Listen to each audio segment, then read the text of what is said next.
नमस्कार। आज की वीडियो के अंदर अपन करेंगे क्लास 10th की प्रश्न यानी वास्तविक संख्याएं प्रश्नावली 1.1 के जो सवाल है वो सारे के सारे सवाल आज की वीडियो के अंदर करने वाले हैं और बहुत ही आसान तरीके से आपको समझाने वाला हूं। तो बने रहना, पूरी वीडियो को देखना है, बिल्कुल भी स्किप आपको नहीं करना। अगर स्किप करोगे तो आपको कुछ भी समझ में नहीं आएगा। ठीक है, तो चलिएगा दोस्तों, अपन आज की वीडियो को स्टार्ट करते हैं। अब देखिएगा, यहाँ पर मैं क्वेश्चनों को किताब में से देखूंगा और यहाँ पर आपको स्क्रीन पर क्वेश्चन जो है शो होगा। तो क्वेश्चन को देखते हैं, आप स्क्रीन पर देखिएगा, मैं यहाँ पर पढ़ता हूँ। देखिएगा, पहला प्रश्न यहाँ पर दे रखा है, निम्नलिखित संख्याओं को अभाज्य गुणनखंडों के गुणनफल के रूप में व्यक्त करना है। गुणनफल के रूप में इसे व्यक्त करना है, अभाज्य गुणनखंडों के रूप में। तो सबसे पहले यहाँ पर जो आपकी संख्या दे रखी है वो दे रखी है, पहले का है 140। ठीक है, कितना दे रखा है? 140 ही है ना भाई, है ना, 140 है। इसको अभाज्य गुणनखंड के रूप में व्यक्त करना है। अभाज्य गुणनखंड के रूप में कैसे व्यक्त करते हैं? इसके अंदर अपन क्या करेंगे, 40 में भाग लगाएंगे इस प्रकार से।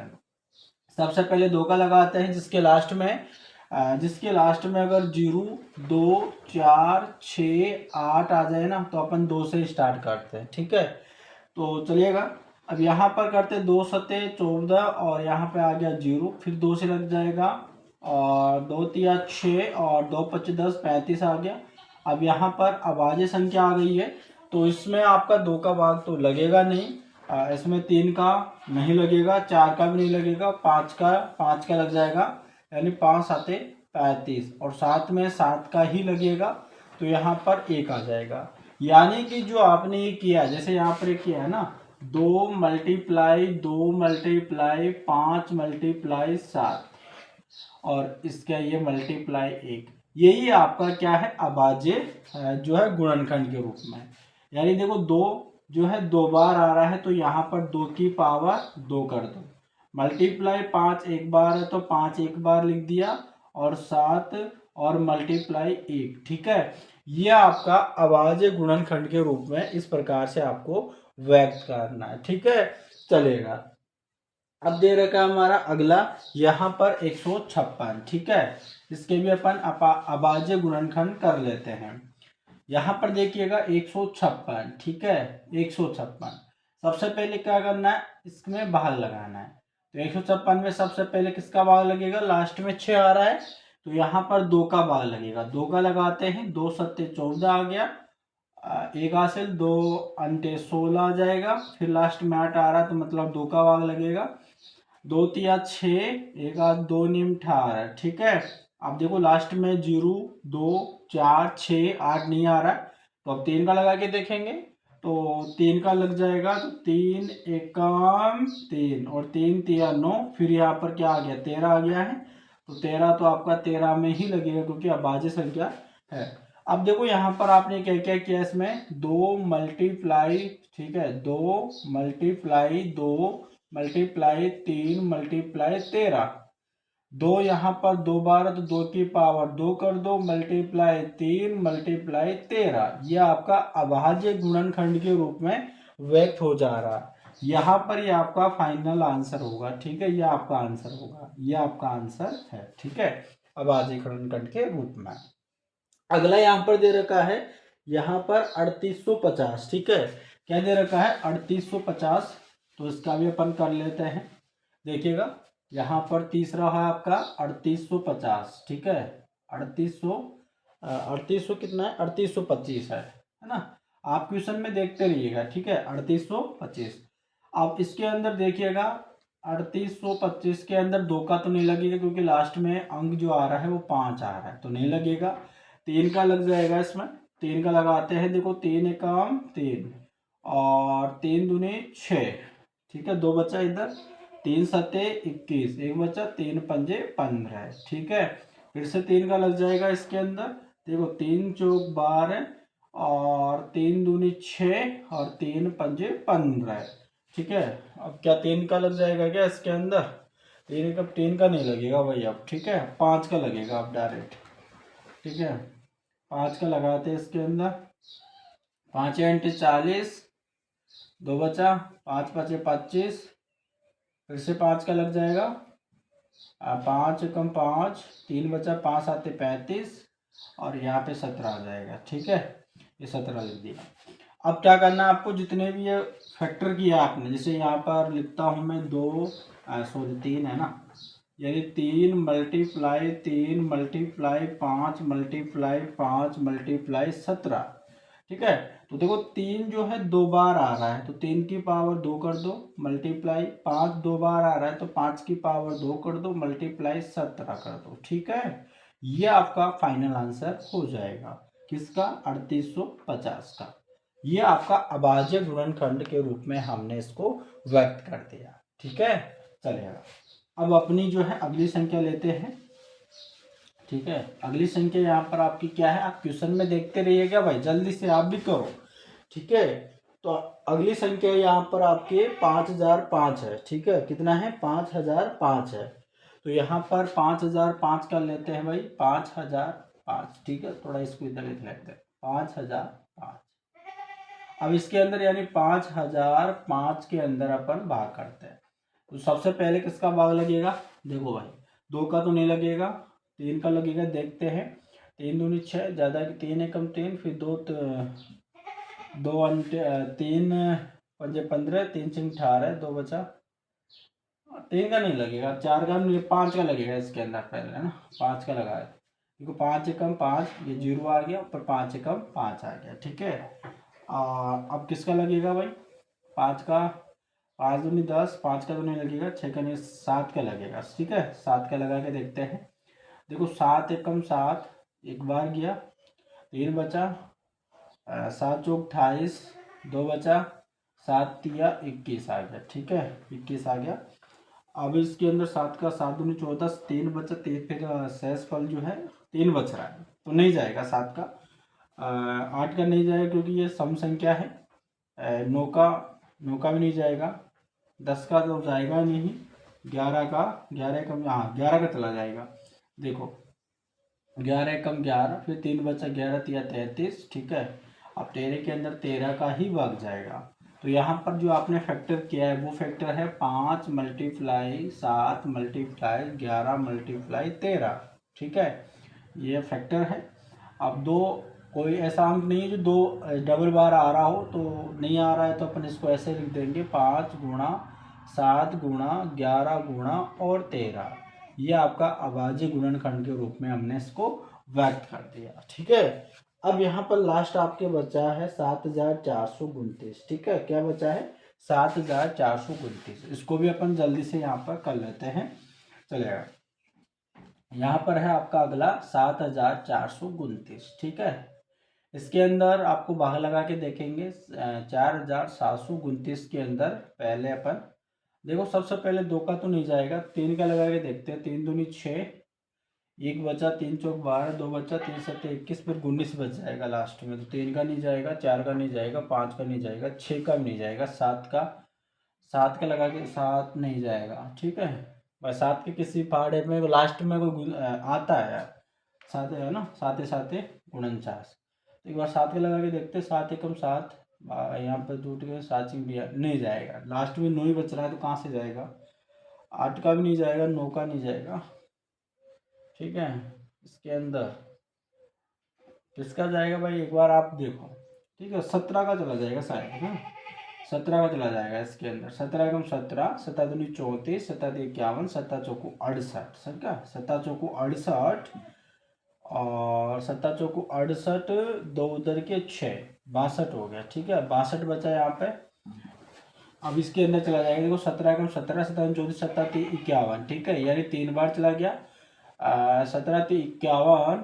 अब यहाँ पर 62 में से अगर 51 माइनस करेंगे तो कितना आ जाएगा भाई, देखो 2 में से माइनस करेंगे तो 1, और यहाँ पर 1, ठीक है, यानी 119 हो जाएगा, ठीक है, 119 बच जाएगा, लास्ट में 9 भी आ रहा है ना, 119 बच जाएगा।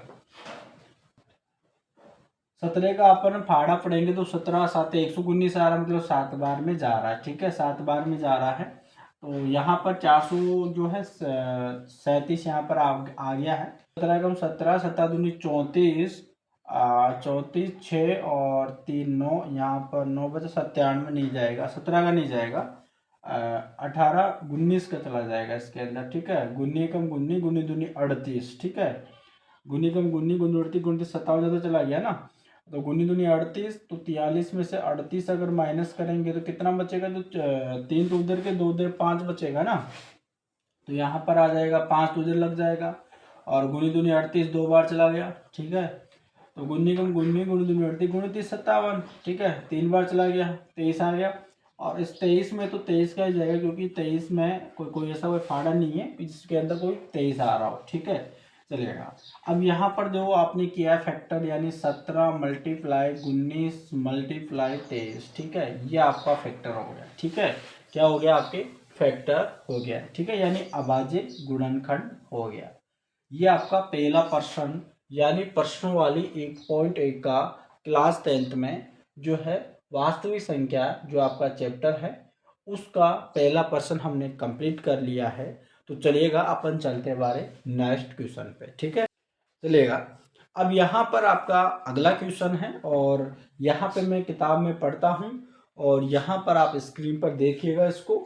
अगला क्वेश्चन दे रखा है, पूर्णांकों के निम्नलिखित युग्मों के एचसीएफ और एलसीएम ज्ञात कीजिए, जिसकी जांच कीजिए कि दोनों संख्याओं का गुणनफल जो होता है वो एचसीएफ मल्टीप्लाई एलसीएम के बराबर होता है। ठीक है, यानी पहला प्रश्न यहाँ पर दे रखा है आपके 29। ठीक है, क्या दे रखा है, 29 दे रखा है, सॉरी 26 है ना, 26 है, 26 और यहाँ पे दे रखा है 26 और 91। ठीक है, ये आपका संख्या दे रखा है। चलेगा, यानी कि आपको इसमें जांच करनी है कि यानी इन दोनों संख्याओं का जो एलसीएम और एचसीएफ हम निकालेंगे, तो उन दोनों का गुणा करने पर जो जो ये दो संख्या है 26 और 91, इन दोनों का गुणा करने पर, यानी इन दोनों संख्या का गुणा और एलसीएम और एचसीएफ का गुणा बराबर होना चाहिए। ये आपका इसमें क्वेश्चन में बोल रहा है। तो सबसे पहले एलसीएम एचसीएफ निकाल लेते हैं। तो सबसे पहले इसका फैक्टर करते हैं। ठीक है, यानी 26 का फैक्टर करते हैं। तो यहाँ पर देखिएगा 2 एकम 2, 2 तिया 6। ठीक है, 2 एकम 2, 2 तिया 6, 13 आ गया है। 13 का चला जाएगा, 13 आ गया। तो यहाँ पर 91 का कर लेते हैं। ठीक है, अब यहाँ पर सबसे पहले 7 का चला जाएगा। ठीक है, किसका चला जाएगा, अरे भाई मार्कर भी नहीं चल रहा है भाई। ठीक है, यानी 7 का चला जाएगा, और 7 का लगा दे, देखो यहाँ पर 7 एकम 7 और 2 बचा, 7 तिया 21, फिर 13 आ जाएगा। ठीक है, और यहाँ पर 1 आ गया। यानी कि अगर हमने 26 का जो फैक्टर किया वो आ गया 2 मल्टीप्लाई 13, और जब 91 का हमने अभाज्य गुणन किया तो 7 मल्टीप्लाई 13 आ गया। ठीक है, अब देखिएगा जो एचसीएफ और एलसीएम कैसे निकाला जाता है। सबसे पहले यहाँ पर देखिएगा एचसीएफ निकालते हैं। एचसीएफ का मतलब होता है हाईएस्ट कॉमन फैक्टर। ठीक है, इसकी फुल फॉर्म एचसीएफ निकाला जाता है। सबसे पहले आप यहाँ पर देखो कि इसके अंदर कॉमन क्या है, यानी इस वाले में और इस वाले में ऐसा कौन सी संख्या है जो दोनों में है। तो हमको दिख रही है 13 है, तो 13 है, तो यहाँ पर एचसीएफ 13 ही हो जाएगा। और एलसीएम वो होता है कि जो यहाँ पर है वो सारी की सारी संख्या होगी, यानी कि जो बचा, जैसे कि मान के चलिएगा यहाँ पर ये 13 है। ठीक है, 13 यहाँ पर 13 की पावर 1, और यहाँ पर भी 13 की पावर 1 है। ठीक है, 13 की पावर 1, यहाँ पर भी 13 की पावर 1 है। तो क्या करेंगे, यहाँ पर देखिएगा, यहाँ पर जो बचा है 2 मल्टीप्लाई 13 मल्टीप्लाई, और यहाँ पर दे रखा है 7। ठीक है, यानी कि जो बचा है उसका अपन गुणा कर देंगे, वही हमारा एचसीएफ होगा। ठीक है, तो देखो 13 दूनी 26, 13 दूनी 26 आ गया, मल्टीप्लाई 7 से करते, 7 चिंग 42, 42 का 2 84, 7 दूनी 14, और 14 और 4 18, यानी कि 182 आ गया। ठीक है, यानी 182 आ गया। ठीक है, कितना आ गया, 182। तो मैं इसको डायरेक्ट लिख देता हूँ भाई, 182 यहाँ पर आ गया। ठीक है, यहाँ पर आपको करना क्या है, जांच करवा रहा है ना, तो जांच कर लेते हैं। तो यहाँ पर सबसे पहले अपन लिख लेते हैं जांच। ठीक है भाई, जांच करवा रहा है।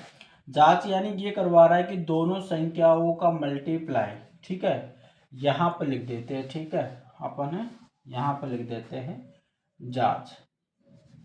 ठीक है, जांच यानी जांच करते हैं तो दोनों संख्याओं का गुणा बराबर LCM गुणा HCF के बराबर होगा। ठीक है, तो दोनों संख्या है यानी कि 26 मल्टीप्लाई 91 है। तो सबसे पहले अपन क्या करते हैं, यहाँ पर देखिएगा गुणा कर लेते हैं ना।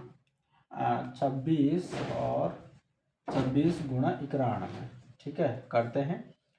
6 आ गया, 2 आ गया, और 9 5 45, 9 की 54, 4 यहाँ पे 5 हासिल, 9 दूनी 18, 18 5 23 हो जाएगा। ठीक है, यहाँ पर 6, यहाँ पर 6 3 2, यानी कि जब दोनों संख्याओं का गुणा किया तो दोनों संख्याओं का गुणा करने पर 23 66 आ रहा है। ठीक है, कितना आ रहा है, 23 66 आ रहा है।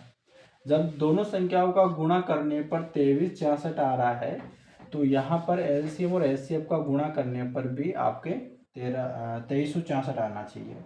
तो HCF हमने यहाँ पे निकाला 13 और मल्टीप्लाई 182। ठीक है, अब यहाँ पर 182 का मल्टीप्लाई 13 से करते हैं। देखो 3 दूनी 6, 8 का 8, 8 16, 8 या 24, 24 के 4 2 से 3 एकम 3, 3 और 2 5, मल्टीप्लाई फिर 2 कर लेते हैं, फिर 8 कर लेते हैं, और फिर यहाँ पर 1 आ जाएगा। ठीक है, 6 आ गया, 6 आ गया, 8 और 5 कितना होता है, 8 और 5 13, 13 का 3 1 हासिल, यहाँ पर आ गया 13, यानी कि चलेगा। देखो यहाँ पर आ गया 2366। ठीक है, 2366। जब दोनों संख्याओं का गुणा किया तो भी यही आया है, और LCF और LCM का जब गुणा किया तो भी 2366 ही आया है। तो हमने जांच कर ली है कि जो असली में यानी दो संख्याओं का अगर LCM और HCF निकालेंगे तो उनका गुणा और उन संख्याओं का गुणा बराबर होगा। तो हमने जांच कर लिया है, तो सही है। तो इसी प्रकार से यहाँ पर आपको जांच करनी है आपकी परीक्षा में। ठीक है, चलेगा। अब यहाँ पर इसका अगला दे रखा है, अगला भी इसको कर लेते हैं। ठीक है, चलेगा। यहाँ पर आपका अगला दे रखा है। ठीक है, अगला दे रखा है यहाँ पर 510। ठीक है, 510 और 510 और यहाँ पर दे रखा 92। ठीक है, यहाँ पर दे रखा 92, यानी 510 और 92 दे रखा है। तो सबसे पहले क्या करेंगे, यहाँ पर इसके फैक्टर करेंगे, यानी 510 के अंदर 2 का भाग लगाएंगे, पहले LCM और HCF निकालेंगे। ठीक है, तो यहाँ पर चलिएगा, यहाँ पर कर लीजिए 2 एक कम 2, 3 बचा। ठीक है, 2 एक कम, सॉरी 2 बार चला जाएगा ना। देखो 2 दूनी 4 है ना, 2 दूनी 4, 2 बार गया, 1 बचा, 2 पचे 10, 1 बचा, 2 पचे 10 आ गया। अब यहाँ पर 3 का चला जाएगा, 3 का भाग जाएगा, 3 इंटू 24 होता है, 1 3 पंजे 15 हो गया। अब 3 का जाएगा क्या, 3 एकम 3 और 3 दूनी 6, 2 बचा, नहीं जाएगा। 5 का लगा के 5 का लग जाएगा इसके अंदर, 5 एकम 5, 3 बचेगा। ठीक है, तो 5 7 35, 17 के अंदर 17 का ही चला जाता है। फिर इधर 92 का करेंगे तो सबसे पहले 2 का लगाएंगे, लास्ट में 2 आ रहा है तो 2 चौक 8, 2 छक्के 12, फिर 2 का लगाएंगे, 2 दूनी 4, 2 तिया 6, फिर 23 का गुणा कर देंगे इसके अंदर, 23 का भाग लगाएंगे, यानी 510 का जो आपने फैक्टर किया वो आया 2 मल्टीप्लाई 3 मल्टीप्लाई 5 मल्टीप्लाई 17, और जो आपने 92 का किया वो आ गया यहाँ पर 2 मल्टीप्लाई 2 मल्टीप्लाई 23 आ गया। ठीक है, यानी कि जो यहाँ पर देखो 2 मल्टीप्लाई 2 आ रहा है ना, 2 बार आ रहा है, तो मैं इसको क्या करता हूँ कि यहाँ पर 2 की पावर 2 कर लेता हूँ। ठीक है, सबसे बेस्ट रहता है। अब यहाँ पर मुझे इसका HCF निकालना है। HCF देखो, HCF का मतलब होता है यहाँ पर कि देखो कॉमन क्या क्या है, देखो यहाँ पर 2 है, यहाँ पर भी 2 है। ठीक है, यहाँ पर 3 है, यहाँ पर 3 नहीं है, यहाँ पे 5 है, यहाँ पे 5 नहीं है, यहाँ पे 17 है तो यहाँ पर 17 नहीं है, बस सिर्फ 2 है। लेकिन 2 के अंदर में जो सबसे छोटी पावर है ना वो देखो, यहाँ पर 2 की पावर 1 है, यहाँ पर 2 की पावर 2 है, तो सबसे छोटी वाली लेना है, तो 2 की पावर 1 को लेना है, यानी 2 की पावर 1। अब इसको 2 की पावर 1 का मतलब 2 ही होता है, तो HCF हमारा 2 हो गया है। LCM, अब एलसीएम क्या होगा, देखो 2 की पावर 1 और 2 की पावर 2, तो 2 की इस एलसीएम में बड़ी लेना है, ठीक है, बड़ा लेना है। तो यहाँ पर ये 2 की पावर 2 ले लेना है और मल्टीप्लाई जो बाकी सब बचा है उसको ले लेना है, यानी 3 मल्टीप्लाई 5 मल्टीप्लाई 17 मल्टीप्लाई 23, ये आपका एलसीएम हो जाएगा, ठीक है। अब देखो 2 की पावर 2 का मतलब 4 है, 4 3 12 और 12 का 12, 12 24 12 36 12 पंजे 60, यानी 12 पंजे 60 हो गई। यहाँ तक तो 60 हो गया, ठीक है, यहाँ तक 60 हो गया है। अब क्या करते हैं अपन, देखो यहाँ पर 23 मल्टीप्लाई 17 का करते हैं, साथ ही 21 2 7 दूनी 14 15 16 कर लेते हैं, और फिर यहाँ पर 3 आ गया, फिर यहाँ पर 2 आ गया, ठीक है। यहाँ पर 1 और यहाँ पर 6 3 9 और यहाँ पर 3, यानी 391। अब यहाँ पर 6 का करते हैं, 6 कम 6 6 नीम 54 5 आसिल 6 3 18 18 5 23, ठीक है, और एक जीरो लग जाएगा, यानी इन सब का गुणा करने पर आ गया आपके 23,460 आ गया, ठीक है। कितना आ गया, 23,460 आ गया। अब यहाँ पर आपको जांच करना है, जांच का मतलब है कि इसको देखना है, जो क्वेश्चन में बोल रहा है ना हमको, तो जांच करना है, ठीक है। जांच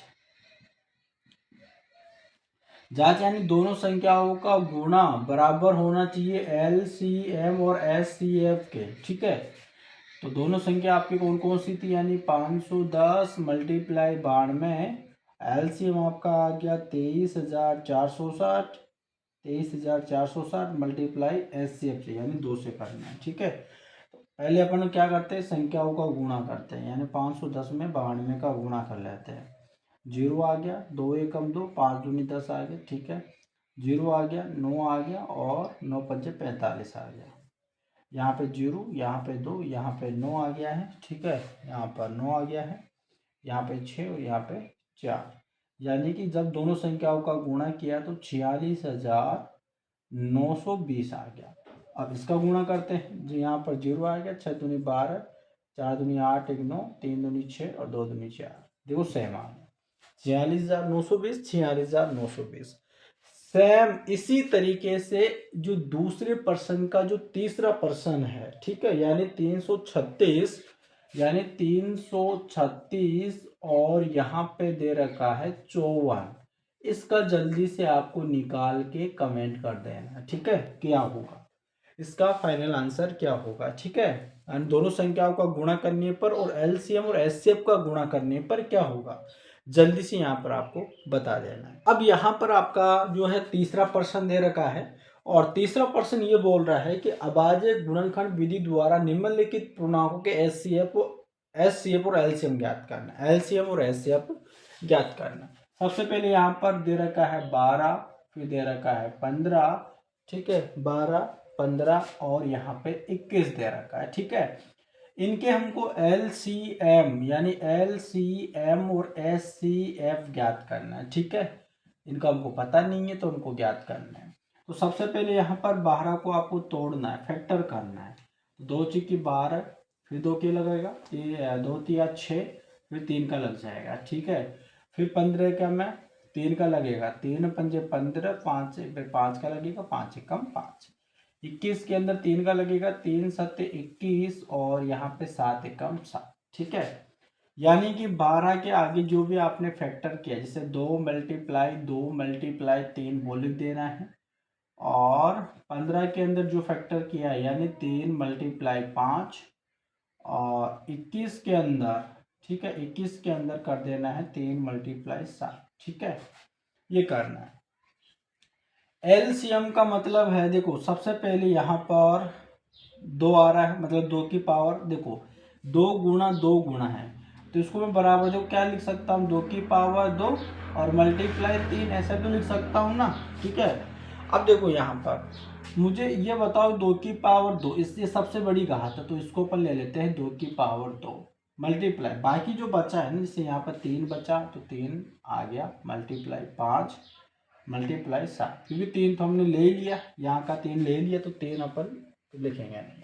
देखो 4 आ गया, और 4 3 12, 12 पंजे 60, और 7 में 7 का गुणा करेंगे, 7 42, यानी कि जो है आ गया 420। ठीक है, 420 यहाँ पर आपका एलसीएम आ गया है। एचसीएफ का मतलब क्या है, तीनों में कॉमन क्या है भाई, तीनों में कॉमन है आपका, 2 इसमें है, 2 इसमें नहीं है, 3 इसमें, 3 इसमें, 3, तो यहाँ पर एचसीएफ आपका 3 हो जाएगा। ठीक है मेरे भाई, इस प्रकार से आपको एलसीएम और एचसीएफ निकालना है। ठीक है, यहाँ पर अगला दे रखा है, उसको भी अपन कर लेते हैं। देखो यहाँ पर दे रखा है आपका 17, 23, ठीक है, 17, 23 और 29, 17, 23 और 29 ये दे रखा है। तो सबसे पहले अपन 17 में तो भाई 17 का ही भाग जाएगा, तो 17 एकम 17, 23 के अंदर भाई 23 का ही भाग जाएगा, तो यहाँ पर 23 एकम 23, और 29 के अंदर भाई 29 का ही भाग जाएगा, क्योंकि अभाज्य संख्या या तो ये स्वयं से कटती है फिर एक से विभाजित होती है। ठीक है, तो यहाँ पर देखो 17 के आगे यहाँ पर आ गया 17 मल्टीप्लाई 1 आ गया है। ठीक है, और 23 का किया तो यहाँ पर 23 मल्टीप्लाई 1 आ गया है, और जब 29 का किया है तो 29 मल्टीप्लाई 1 आ गया। अब LCM निकालना है, तो LCM मतलब तीनों संख्याओं का गुणा, यानी 17, क्योंकि 17 कब 17 तो करेंगे 17 आ जाएगा, फिर 23, फिर मल्टीप्लाई, फिर 29। ठीक है, गुणा करते हैं, देखो 17 कम 17, 17 दूनी 24, 17 51, 51 का 1 और 5 से 17 दूनी 34, और 34 सर 5 39 आ गया। ठीक है, अब इसका गुणा 29 में कर देना है, 9 एकम 9, 9 9 81, 88, 9 3 27, और 27 सर 8 कितने होते हैं आपके 35। ठीक है, 35 हो गया, फिर 2 आ गया, 9 दूनी 18, 18 का 8 81, और 3 दूनी 6 और 1 7 आ गया। ठीक है, यानी 9 3 8 और 5 कितना होता है 13, 81 11। ठीक है, यानी कि जब आ गया, यह आ गया एक 11,339। ठीक है, यह आपका आ गया LCM। ठीक है, यह आपका LCM है। अब निकालेंगे अपन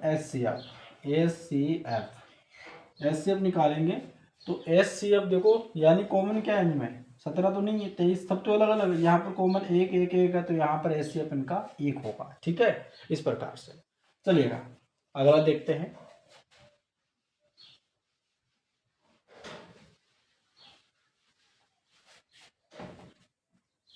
अगला दे रखा है यहाँ पर 8 9, और यहाँ पे दे रखा है 25। ठीक है, ये दे रखा है, तो सबसे पहले 8 का फैक्टर करते हैं। देखो यहाँ पर 2 चौक 8, फिर 2 का करते हैं 2 दूनी 4, 2 एकम 2, यहाँ पर आ गया। 9 का करते हैं तो यहाँ पर 3 3 9, फिर 3 एकम 3 आ गया। फिर 25 का करते हैं तो 25 में 5 का जाएगा, 5 25 25, 5 एकम 5 आ जाएगा। यानी 8 के अंदर आपने किया 2 की, देखो मैं डायरेक्ट कर देता हूँ, 2 की पावर यहाँ पे 3 मल्टीप्लाई 1 कर देना है। ठीक है, तो यहाँ पर 9 के आगे यहाँ पर कर देना है 3 की पावर 2 मल्टीप्लाई 1। ठीक है, आगे दे रखा है यहाँ पे 25, 25 के आगे यानी 25 5 की पावर 2 मल्टीप्लाई 1। ठीक है, इस प्रकार से कर देना है। सबसे पहले SCF करना है, तो SCF देखो यहाँ पर सब में अलग अलग है, एक ही है, तो SCF 1 हो जाएगा। LCM की बात करें तो यहाँ पर सबसे बड़ी पावर लेते हैं, 2 की पावर 3 का मतलब क्या है 8 है, और मल्टीप्लाई 2 3 की पावर 2 का मतलब यानी 9 है, और 5 की पावर 2 का मतलब होगा 25। ठीक है, यानी डबल बार गुणा कर लेंगे ना। देखो गुणा करते हैं, सबसे पहले 9 का इसमें गुणा करते हैं, 9 5 45, 45 के 5 4 असिल, 9 दूनी 18। ठीक है, 9 दूनी 18, 18 4 यहाँ पे 22 हो जाएगा, और फिर 8 का गुणा कर देते हैं, 8 5 40, फिर यहाँ पे 4 से 8 दूनी 16, 4 20, यहाँ पे 2 करते हैं, 8 दूनी 16, 16 और 2 8 दूनी 16, और 16 और 2 18, यानी 1800। ये आपका LCM आ गया है। ठीक है, आपका SCF 1 होगा और LCM 1800 होगा। ठीक है, चलिएगा अब करते हैं अपन हमारे अगले क्वेश्चन पर। यहाँ पर आपके अगले क्वेश्चन पर देखिएगा, यहाँ पर बोल रहा है SCF, यानी SCF यानी दे रखा है 300, यहाँ पर संख्या दे रखा है 306 और 306 और 457, ये संख्या दे रखा है, और इनका जो HCF है, HCF जो दिया है 9, ठीक है, 9 दिया है। और इसमें आपसे LCM पूछ रहा है मेरे भाई, क्या पूछ रहा है? LCM, ठीक है, यही पूछ रहा है ना, LCM। चलेगा। देखो अभी हम जांच कर रहे थे, तो जांच क्या कर रहे थे, यानी दोनों संख्याओं का गुणा बराबर LCM गुणा HCF के बराबर होता है, ये तो हम जांच कर रहे थे, और ये आपका फॉर्मूला भी होता है। तो दोनों संख्या कौन कौन सी, यानी 306 मल्टीप्लाई 457, ठीक है, 457, और बराबर LCM नहीं दे रखा है तो मैं LCM ही रहने देता हूँ, गुणा HCF आपका 9 दे रखा है तो 9 लिख लो। अब इस 9 को इधर ट्रांसफर कर दो, यानी कि ये इसके बेटे में आ जाएगा, यानी 306 मल्टीप्लाई 457 और इसके बट्टे में आ जाएगा 9, और बराबर इधर LCM रह जाएगा, ठीक है। अब 9 से कट जाएगा, 9 एकम 9, और देखो 9 तिया 27, ठीक है, 9 तिया 27, 3 बार चला गया और 3 बचा, तो 9 कम 9, 9 दूनी 18, 9 चौक 36, यहाँ पर 34 आ गया, ठीक है। यानी कि अब यहाँ पर 457 के अंदर गुणा करना है 34 का, तो यहाँ पर देखो 7 चौक 28 के 8, 4 7 चौक 28 2 आसिल, 5 चौक 20 2 22, यहाँ पे 2 आसिल, 6 चौका 24 2, यहाँ पे 26 मल्टीप्लाई, फिर 7 या 21, यहाँ पर 2 आसिल, 5 या 15, 15 और 2 17, 17 के साथ 1 आसिल, 7 या 18 1 19, यहाँ पर इनको ऐड कर देते हैं, 8 3 13, 1 आसिल, 12 1 आसिल और 2 यहाँ पर, ठीक है। अब यहाँ पर देखो गुणा करने पर, ठीक है, यानी गुणा करने पर आपके आ गया है LCM जो है ना, LCM यानी 22,338, ये आपका LCM हो जाएगा, ठीक है। HCF तो दे रखा था 9, और LCM आ गया यानी 22,338, ये आपका क्या होगा भाई, आपका LCM हो जाएगा, ठीक है। ये आपका हो गया, यानी हम 4 क्वेश्चन कंप्लीट कर चुके हैं। अब चलिएगा 5वें क्वेश्चन पर चलते हैं। चलेगा। अब देखो यहाँ पर 5वां क्वेश्चन यहाँ पर आपको दिख रहा होगा, और यहाँ पर दे रखा है 5वां क्वेश्चन की जांच कीजिए कि किसी प्राकृतिक संख्या n के लिए, यानी संख्या 6 की पावर n अंक यानी 0 पर समाप्त हो सकती है, ये आपसे पूछ रहा है। यानी कि देखो सबसे पहले यहाँ पर 6वां क्वेश्चन है, यहाँ पर प्राकृत संख्या, वह प्राकृत संख्या क्या होती है, 1 2 3 4 और अनंत तक चलती है, ठीक है। कहाँ तक चलती है, अनंत तक चलती है, लेकिन होती 1 से स्टार्ट है। तो यहाँ पर जो n मान रहा है वो इन संख्याओं को मान रहा है, मतलब कि वो n इनमें से कोई सा भी हो सकता है। आगे क्वेश्चन में ये बोल रहा है संख्या 6 की पावर n अंक यानी 0 पर समाप्त हो सकती है, मतलब कि 6 की पावर n का मतलब ये है कि मान लो कि 6 की पावर 1 या 6 की पावर 2 या फिर 6 की पावर 3 या 6 की पावर 4, ऐसे करते अनंत तक जा रही है, तो क्या ये कभी 0 पर समाप्त हो सकती है, ये क्वेश्चन में आपसे पूछ रहा है।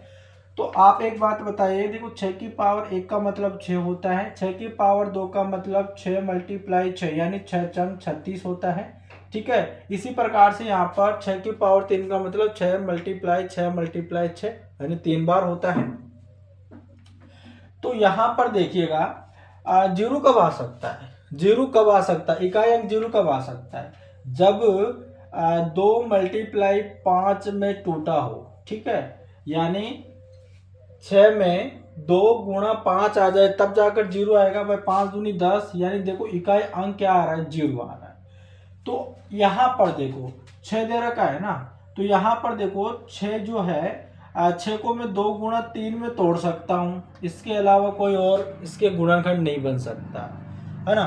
तो यहाँ पर अगर ये तो आ ही नहीं रहा, यहाँ पर आ रहा है 2 गुणा 3 यानी 3 दूनी 6, तो ये 2 गुणा 3 गुणनखंड में टूट रहा है, ना कि 2 गुणे 5 में।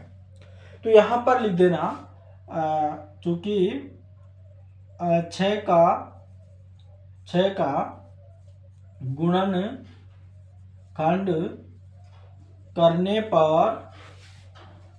करने पर 2 गुणा 3 मिल रहा है, मिल रहा है, यह 2 गुणा 5 के रूप का नहीं है, नहीं है, ठीक है।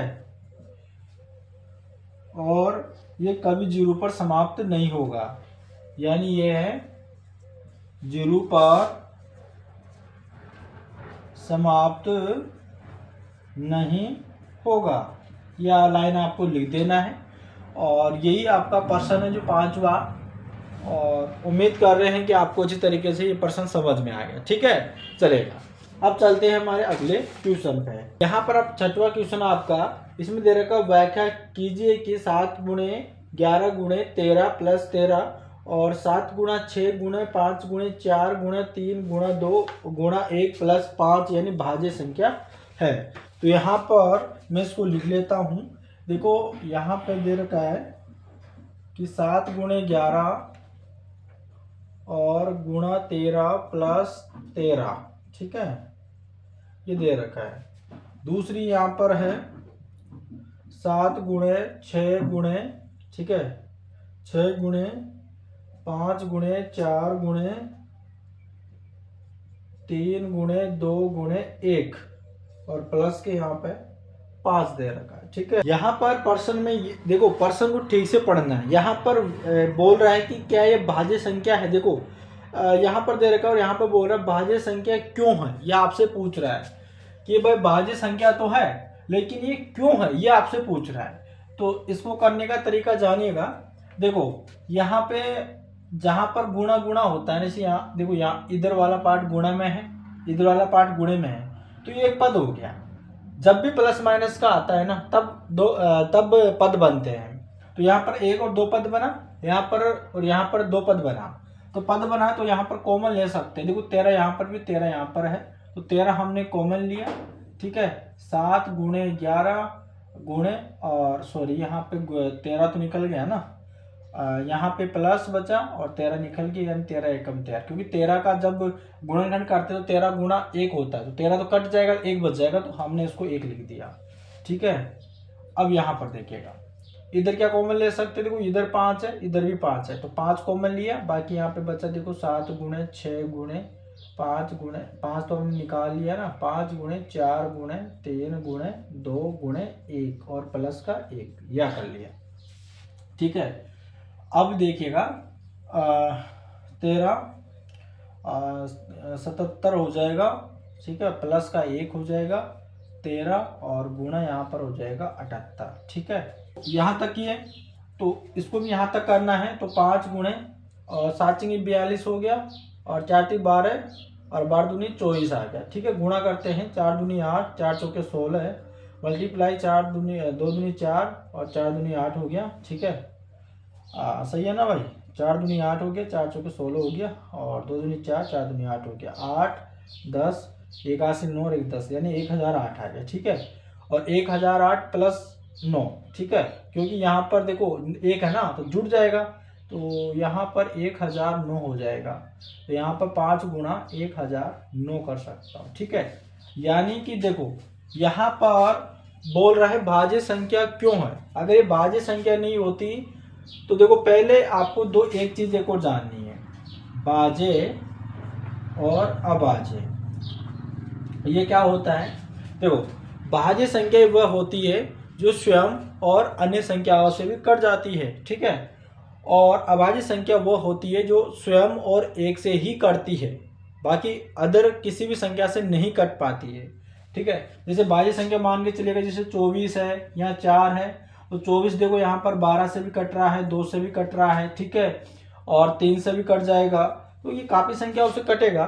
लेकिन अभाज्य संख्या जैसे मान को चलिएगा 3 है, 5 है, 7 है, देखो ये या तो 3 से कटेगा या फिर स्वयं 1 से कटेगा या फिर 5 से या फिर 1 से, देखो ये 7 से या फिर 1 से, इनसे ही कटेगा, अदर किसी संख्या से नहीं कट रहा है, तो ये भाज्य संख्या होगी। तो इसकी अलग और परिभाषाएं होती है, वो होती है, देखो इसको याद रखना कि भाज्य संख्याएं 2 से अधिक इसके गुणनखंड आते हैं, 2 से अधिक इसके गुणनखंड आते हैं। और भाज्य संख्याओं के हमेशा 2 ही आते हैं। जैसे मैंने अभी बताया, जैसे 5, 7, 11 ये क्या है, अभाज्य संख्या है, तो इसके कितने गुणनखंड बन रहे हैं, जैसे 5 गुणा 1। बाकी और किसी संख्या में 5 किसी संख्या से विभाजित नहीं होता है, तो 7 गुणे 1, इधर देखिए तो 11 गुणे 1, तो मतलब इनके हमेशा 2 ही गुणनखंड बनेंगे। जबकि भाज्य संख्याओं के गुणनखंड अनेक प्रकार के बने, जैसे अभी मैंने बताया था 2 से विभाजित हो सकता है, ये जो है 4 से विभाजित हो जाएगा, ये 3 से, है ना, इन संख्याओं से विभाजित हो जाएगा। तो देखो यहाँ पर 13 तो स्वयं 13 से ही कटेगा, लेकिन 78 2 से भी कट जाएगा, और से भी कटेगा, 78 से भी कटेगा, ठीक है, 4 से भी, है ना, इनसे कटेगा ये। तो ये जो है आपकी अभाज्य संख्या है। और देखो 109 भी कट जाएगा। तो यह भाज्य संख्या इस प्रकार से है। तो इसमें लिख देना कि ये जो है ना कि संख्या के, ठीक है, संख्या के 2 से अधिक गुणनखंड बन रहे हैं, अतः यह भाज्य संख्या है, ठीक है। इस प्रकार से आपका ये प्रश्न हल होगा, चलेगा।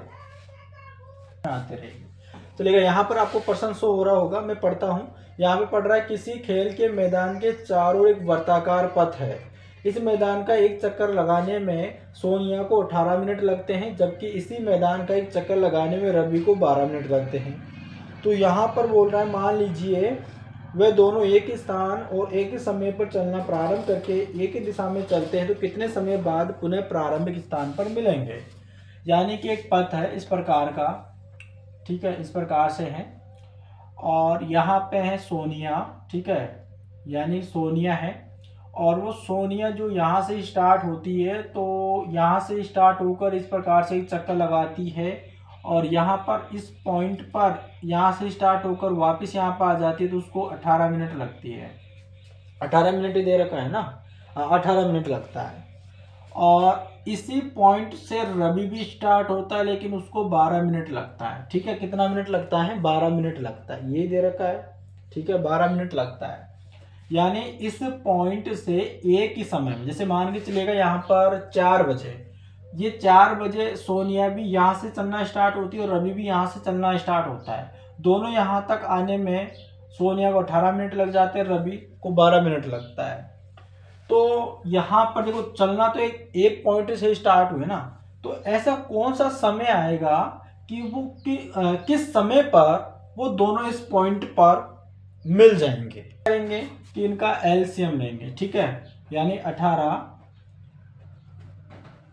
और यहाँ पे 12 का एलसीएम निकालेंगे, ठीक है, क्योंकि सबसे हाईएस्ट लेना है कि वो इस पॉइंट पर दोनों मिल जाएंगे।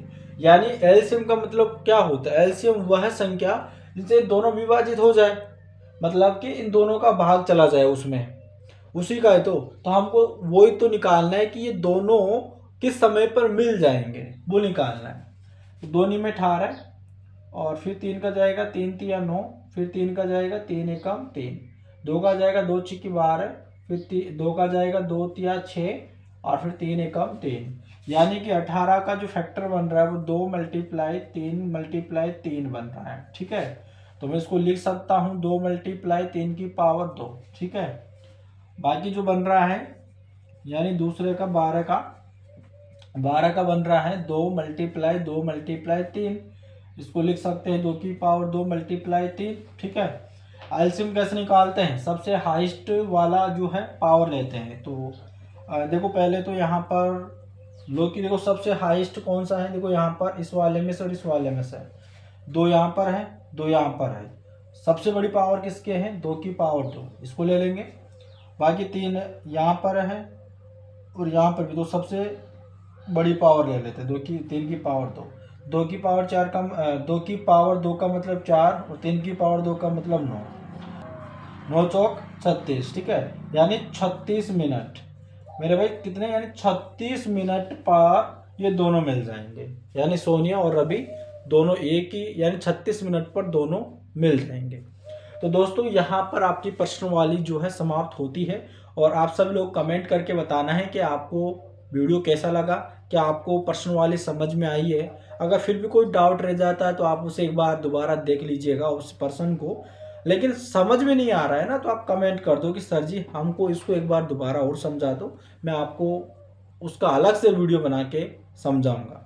लेकिन आपको कमेंट ज़रूर करना है, अच्छा लगा हो, समझ में आया है तो ज़रूर कमेंट करना, और नहीं आया है तो भी कमेंट करना, और उस पर्सन को टाइप कर देना कि सर जी हमको ये पर्सन में काफ़ी ज़्यादा दिक्कत हो रही है, तो उस पर्सन को भी हम काफ़ी सिंपल तरीके से सोल्व करने का प्रयास करेंगे। ठीक है, तो मिलते हैं नेक्स्ट वीडियो में, तब तक के लिए धन्यवाद।